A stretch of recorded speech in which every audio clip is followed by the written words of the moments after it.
Hello, this is Angela with Parker's Permaculture.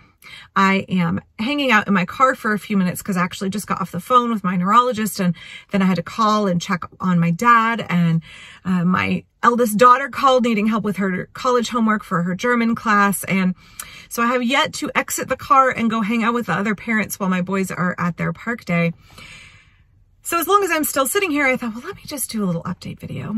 And I want to specifically talk about the way that we design our human communities. I have spoken a lot about social permaculture on this channel.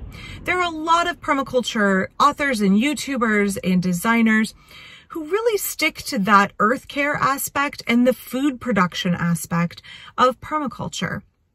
And when I first got into permaculture, that was really what interested me too, as somebody who had pretty strong environmentalist leanings, as somebody who was really interested in gardening.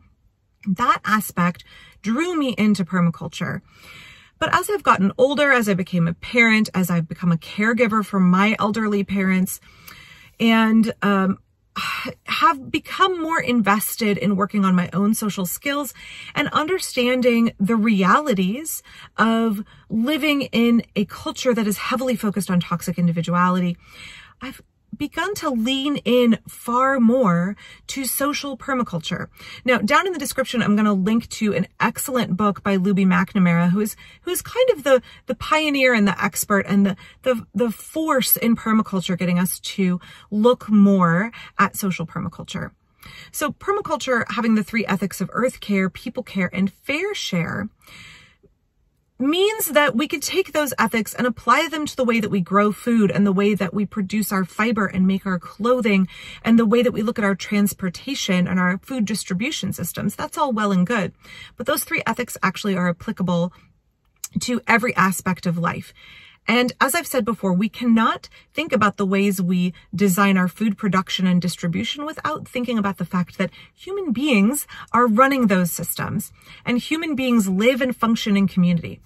And the more we can work on building our people skills, our communication skills, healthy boundaries, and healthy ways of relating to each other that are focused on the earth care, the people care, that's 1/3 of permaculture ethics, and fair share, the more we can build resilient, highly functional communities. So as I've been really scrambling lately with a number of caregiving obligations, I have 2 close family members who are facing prolonged, ongoing health issues that are requiring a lot of caregiving on my part. And I'm just feeling really maxed out at home. I actually, the other night, one of my good friends who works for a restaurant chain offered to have us dinner delivered from his restaurant chain because I was like, I am so maxed out. I'm going to feed my kids I don't know what for dinner. And I was just so behind on everything. My house is a wreck right now, and it's going to be that way for the foreseeable future. And I was thinking about, how we use social permaculture and how much we live in a culture of toxic individualism. And if we learn to harness the skills of social permaculture, we not only create resilient societies, but we actually make the quality of life better for individuals in those societies.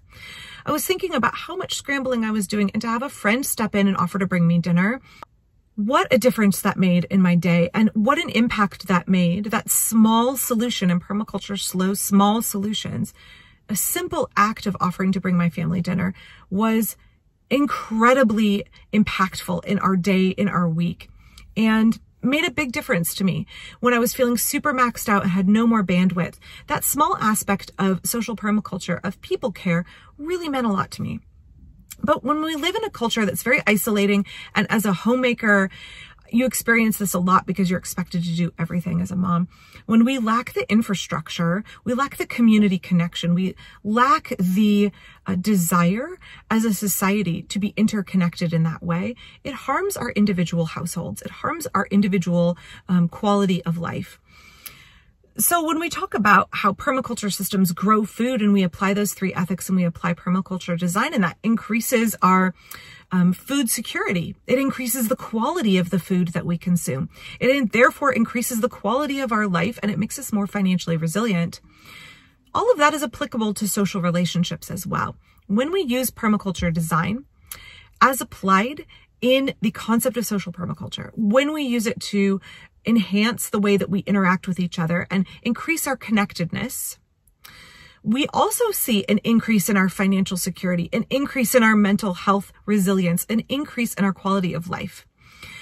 And so more and more, I want to focus on what could we do as whole societies, like all of America, obviously very toxic way of relating to each other, very toxic notions of pull yourself up by your bootstraps, very toxic notions of you need to be a do-it-all-yourself person. Self-sufficiency is really an American ideal. And we put that on homemakers, we put it on homesteaders, we put it on every single member of our society. There's so much pressure to be able to do it all yourself. And that's not really what permaculture is teaching. When permaculture is saying, like, it's the connections that make us stronger. It's the way that when one element in your system is struggling, you have all of these other areas that can compensate and can continue to help your system be successful. It's like how I talked about how I had a really whopper failure of my raspberry crop this year, but my mulberries did fantastic. When you have those systems where you have backups built in, where you have a greater diversity built in, your system may have individual elements that are struggling, but overall your harvest is abundant. That's what it should be like in our personal lives as well. We shouldn't be putting all our eggs in one basket, in one person, right? To get everything done. We are meant to live in community and we're meant to connect to each other in that way. And when one of us is struggling, another one can step in and help compensate for the system, right? And how much value there is in caring for other people.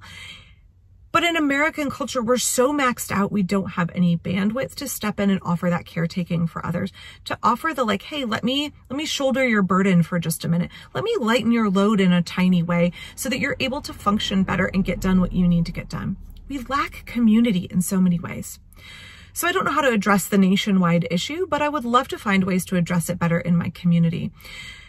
Whether it is through those small actions like meal trains, bringing somebody dinner, whether it is, offering to dog sit for somebody or drive them to a doctor's appointment, I would encourage you, if you are interested in learning more and applying more and investing more in social permaculture, a great place to start is to ask folks, is there a way I can help you? How can I be of assistance to you? How can I support you better? I would encourage you to ask somebody what they need. They know their own lives best. Make sure that the help you're extending is actually helpful.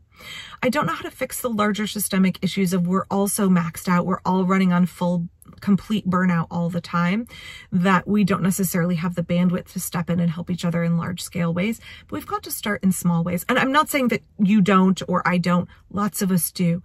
But permaculture talks about organizing those into resilient systems. How could we realign our communities? Maybe it's our moms group. Maybe it's our garden club. Maybe it's our neighborhood association. Maybe it's our local permaculture guild. How could we better organize those using permaculture principles to help each other become more resilient and connected? How could we organize those in a way that says, I know that our greater culture is really messed up. I know that we're all super maxed out, but we've got to start somewhere in those small actions. Whether it is learning to communicate in a more healthy way with other people, whether it is learning to speak compassion into somebody's life. Sometimes it's not about the physical things that you can offer, the tangible things, but sometimes it's just about the support and the empathy that you can offer that goes a long way. But maybe it is those real physical needs. What are the ways you can step in and help? What are the ways you can be clear in communicating your needs and asking others for help? I find sometimes in our hyper-individualistic society, I often don't know where my friends are struggling. I often don't know where folks have a need. We're really good at hiding it because we need to seem like we have it together all the time. And probably most of us don't.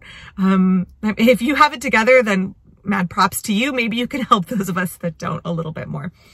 But how can we be better about modeling? Hey, I'm struggling. Here's my needs. Can anybody fill them?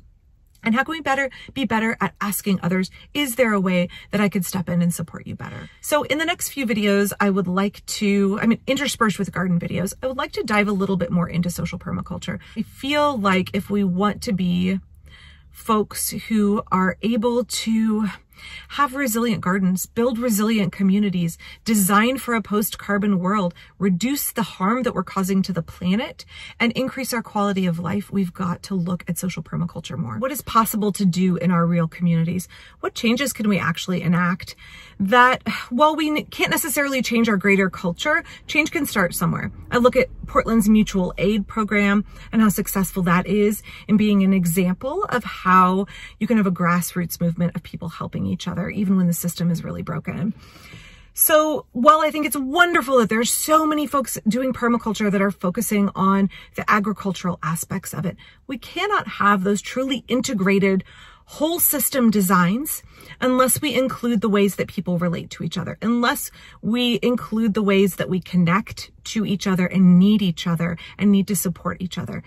We can't have permaculture that benefits people and the planet unless we have a system that acknowledges people are a key element of the design and people are social beings, and the way we interact with each other is really important. It can be extremely uplifting, healthy. It can increase our strength as a community, or it can drag us down and be toxic and damaging and wearying.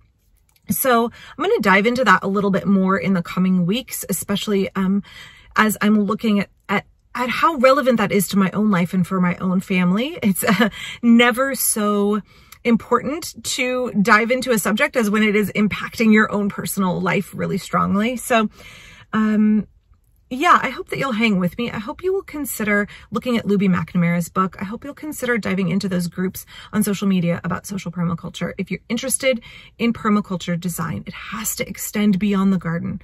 It has to extend beyond your food security, beyond your bicycling, beyond your, pasturing of sustainably raised livestock.